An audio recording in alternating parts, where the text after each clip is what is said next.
నా జీవితం అయితే చెడింది.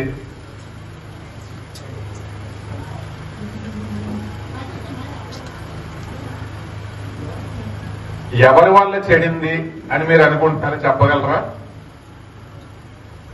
ఎక్కువ ఆలోచించకండి.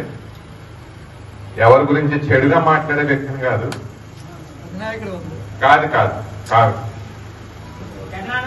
కాదు కాదు కాదు కాదు కాదు కాదు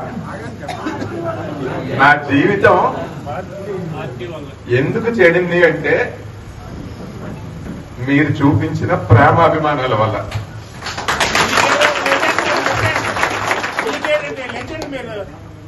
అది మీరు చూపించకుండా ఉంటే నేను వెళ్ళిపోయేవాడినేమో.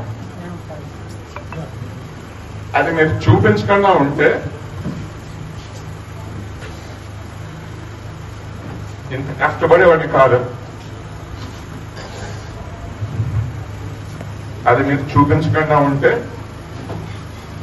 జీవితంలో ఇంత కోల్పోయేవాడిని కాదేమో. భావోద్వేగం వస్తా ఉన్నా అది ఒక రకమైన మంచే కదా. ఎంతమందికి వస్తాయి ప్రేమాభిమానాలు?